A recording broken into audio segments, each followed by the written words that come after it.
যে আমি 1.5 কোটি লোককে পশ্চিমবাংলায় চাকরি দিয়েছি, যদিও তালিকা চাইলে কোনোদিন পাওয়া যায় না, পাওয়া যাবেও না, কারণ এটা মিথ্যা, সবাই জানে।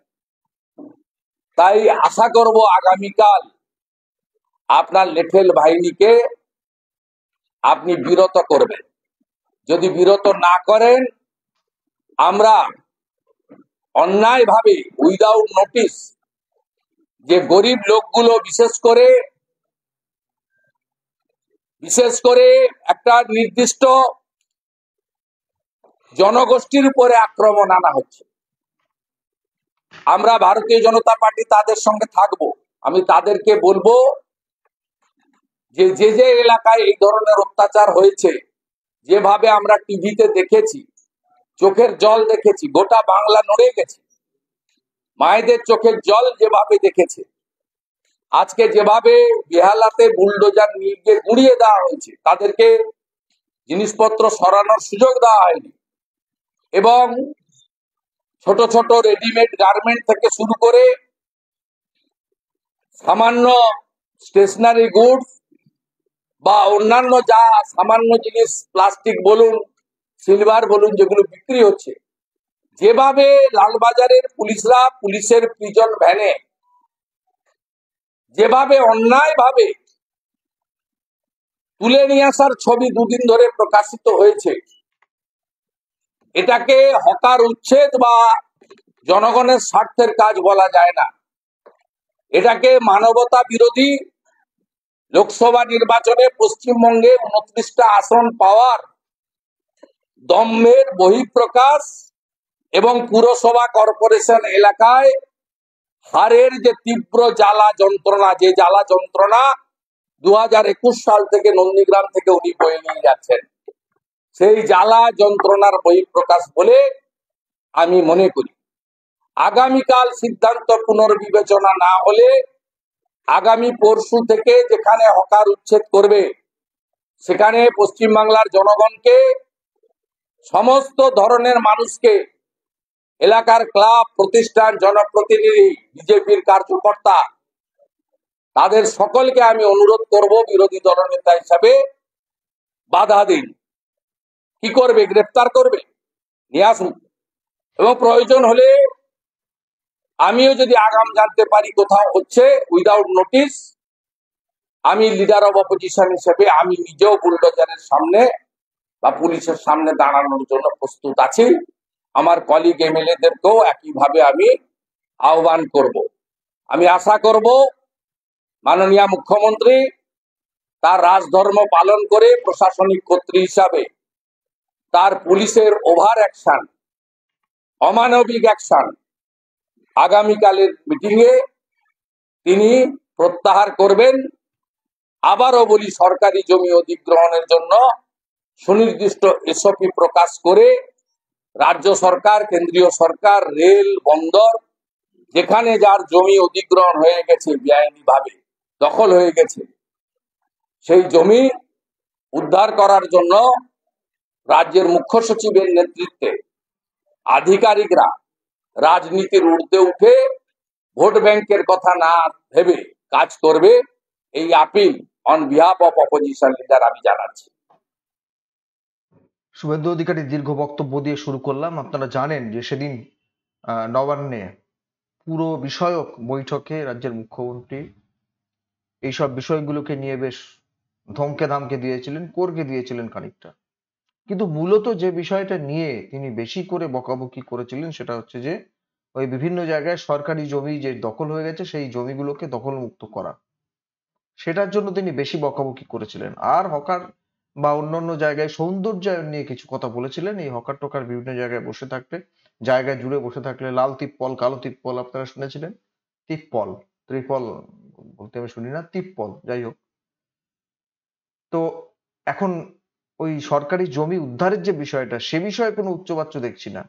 সুজিত বসুকে একটু ধমকে ধামকে দিয়ে বকেই ব্যাস, কোনো শাস্তিমূলক ব্যবস্থা নয়, মন্ত্রিসভা থেকে তাকে সরানো নয়, তার বিরুদ্ধে সেই অর্থে কোনো ব্যবস্থা গ্রহণ নয়। যাবতীয় ব্যবস্থা গ্রহণ ওই যারা হকার হিসেবে বিভিন্ন জায়গায় সামান্য রুচি রুজির জন্য বসে আছেন, যারা তাদের গ্রাসাচ্ছাদন করছেন, তাদের উপর যাবতীয় কোপ, তাদের সবকিছু কার্যত একদম জোর করে তুলে দেওয়ার মতো, এবং বিভিন্ন জায়গায় বুলডোজার চালানো হচ্ছে। স্বাভাবিকভাবেই ওই যোগীকে যে সময় বুলডোজার বাবা বলে খুব হইচই করতেন সংসদের অভ্যন্তরে বাইরে বিভিন্ন জায়গায়, বুলডোজারের কথা বলতেন, এখন নিজে বুলডোজার দিদি হয়ে বিভিন্ন জায়গায় ওই সব কিছু ভেঙে টেকে দিচ্ছেন বলে অভিযোগ করছেন সাধারণ মানুষ। সত্যি তো তাই, কোনো নোটিশ না দিয়ে বিনা নোটিশে হঠাৎ করে তার ইচ্ছা হলো সেদিন নবান্নে ডেকে সবাইকে ধমক ধমক দিলেন, ব্যাস রাজ্যের পুলিশ প্রশাসন তার মতো করে নেমে বিভিন্ন জায়গায় ওদের তুলে দেওয়ার কাজ। এই ত্রিপল খোলো, এখানে ত্রিপল থাকা চলবে না, এখানে মালপত্র সরাও। আর কেউ যদি সরাতে না পারছেন নিজেরাই সরিয়ে হয়তো লুটপাট করে চলেও নিয়ে যাচ্ছেন কোথাও, বলতে পারবো না। তো এগুলোর বিরুদ্ধে শুভেন্দু অধিকারী গর্জে উঠেছেন এবং বলছেন যে আগামীকাল যে বৈঠক রয়েছে আবার নবান্নে, এই পুরো বিষয়ক বৈঠকই রয়েছে, ডিএম দের সঙ্গে বৈঠক হবে, সেখানে সেই বৈঠকে তিনি এই বেআইনি হানাদারদের মতো নিশ্চিতভাবে নোটিশ দিয়ে করা হোক, এগুলো কোনো আপত্তি থাকবে না। সৌন্দর্যায়ন সবাই চায়, কেউ চায় না কলকাতা শহরের রাস্তায় আমরাও যখন হাঁটি আমাদেরও অসুবিধা হয়, আমরাও চাই যে যে যার নিজস্ব জায়গার মধ্যে থাকুন, হকার বন্ধুরা নিশ্চয়ই থাকুন, কিন্তু জায়গা জুড়ে নয়। তো তাদেরও তো নোটিশ দিয়ে করা উচিত, অমুক দিনের মধ্যে তোমরা সরিয়ে নাও, আমরা কিন্তু এই ব্যবস্থা নিতে যাচ্ছি। না, সেদিন হঠাৎ মনে হলো নবান্নের বৈঠক থেকে চেঁচামেচি করলেন বললেন, আর পরের দিনই পুলিশ গিয়ে একদম সবকিছু ভেঙে চুরে সরিয়ে সাফা করে দিলেন। কদিন থাকবে, কতদিন থাকবে এই বিষয়টা? মুখ্যমন্ত্রী নিজেই বলেছেন আমি বলার পর 2-4 দিন হবে। এখন দেখবেন রাস্তার মোড়ে মোড়ে গাড়ি ধরা, মোটরসাইকেল থেকে শুরু করে 4 চাকা গাড়ি ধরার পরিমাণটা কিরকম বেড়ে গেছে। এই যে বলেছেন মুখ্যমন্ত্রী কয়েকদিন চলবে, চরম চলবে বিভিন্ন জায়গায়। কিন্তু আসল যে জিনিসটা সেটা হচ্ছে সরকারি জমি দখল হয়ে গেছে, সেগুলোকে দখল মুক্ত করা, তাদের শাস্তির ব্যবস্থা করা, সেগুলো নিয়ে কোনো কথা নেই। হকারদের উপর যত কিছু আরম্ভ করে দিল, শুরু হয়ে গেল। আর আর অন্যান্য যে সমস্ত বিষয়গুলো নিয়ে সেদিন বকাবকি করলেন, সেসব বিষয়গুলো নিয়ে তো কোনো উচ্চবাচ্য নাই, তাদের শাস্তির কোনো ব্যবস্থা তো নেই। এই জন্য শুভেন্দু অধিকারী বলেছেন যে সমস্ত মানুষ আপনারা গর্জে উঠুন এবং এর প্রতিবাদ করুন, দরকার হলে আমি নিজে বুলডোজারের সামনে গিয়ে দাঁড়াবো। নোটিশ না দিয়ে কেন করা হবে, কেন হঠাৎ করে কোনো রকমের কোনো নোটিশ না দিয়ে হঠাৎ করে ইচ্ছে হলো আর গিয়ে অভিযান করলাম আর সবাইকে সরিয়ে দিলাম?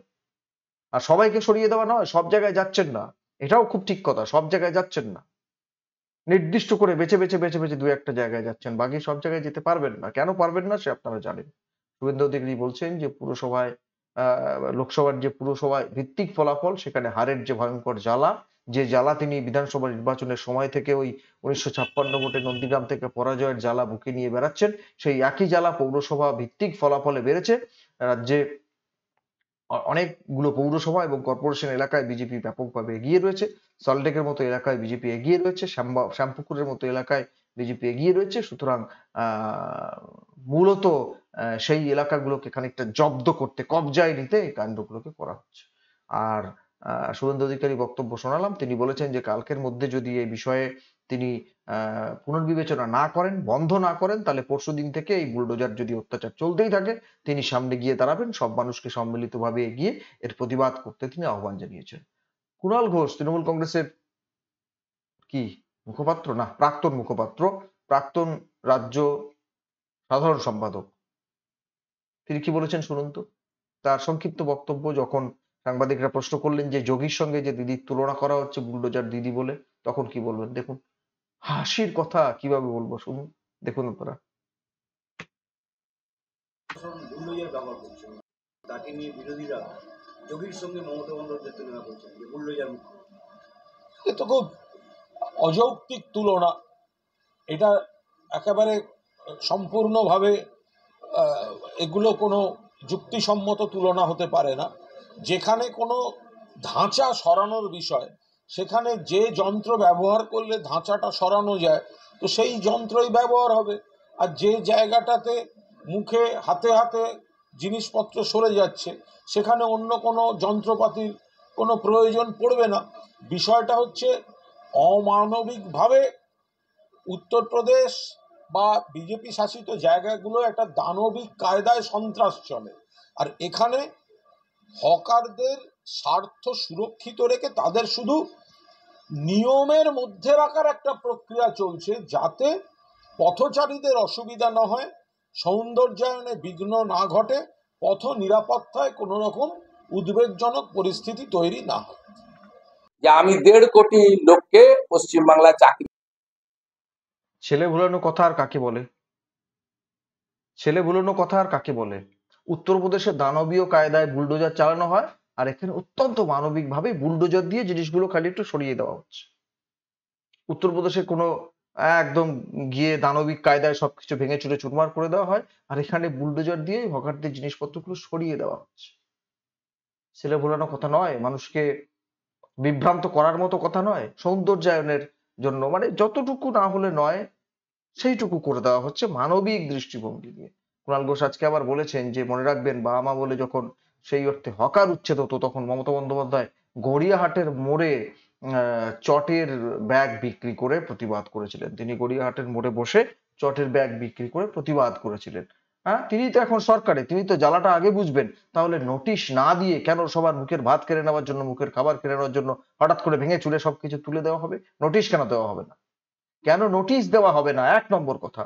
2 নম্বর কথা, যারা অন্যায় করেছেন ওই সরকারি জমি দখল করে তাদের গ্রেপ্তার করা, তাদের বিরুদ্ধে শাস্তিমূলক ব্যবস্থা না নিয়ে কেন শুধুমাত্র সুজিত বোসকে ধমকে ধামকে, নিজে বলছেন যে সুজিত বোস কম্পিটিশন করে লোক বসাচ্ছে, তাহলে তার বিরুদ্ধে শাস্তিমূলক ব্যবস্থা নেবেন না, তাকে মন্ত্রিসভা থেকে সরাবেন না, তাকে খালি বকে ঝুঁকে দিলেই হয়ে গেল? আপনি তো রাজা রানী নন, আপনি তো আইনের মধ্যে, সংবিধানের মধ্যে সরকার চালাবেন। তাহলে সংবিধানে বকাঝকা তো কোথাও নেই, সংবিধানে বকাঝকার কোনো প্রাবধান নেই, সেখানে শাস্তিমূলক ব্যবস্থা আছে। নিতে পারবেন? নেবেন ব্যবস্থা? না ওই গরিব হকার গুলোর উপর ওই বিনা নোটিশে খালি উচ্ছেদ অভিযান চালিয়ে যাবেন? ওই জন্য শুভেন্দু অধিকারী বলছেন এসওপি করুন, একটা স্ট্যান্ডার্ড প্রসিডিওর মেনটেন করুন, একটা নিয়ম করুন, তাদের আইনি নোটিশ দিন, সরে যেতে বলুন, না সরলে ব্যবস্থা নিশ্চয়ই নিন। প্রিয় দর্শক, কি বলবেন আপনারা? আপনাদের মূল্যবান মতামত কমেন্ট বক্সে কমেন্ট করে জানাবেন। নজর রাখবেন আমাদের প্রত্যেকটা প্রতিবেদনে। দেখা হবে পরের প্রতিবেদন নিয়ে খুব তাড়াতাড়ি। ধন্যবাদ।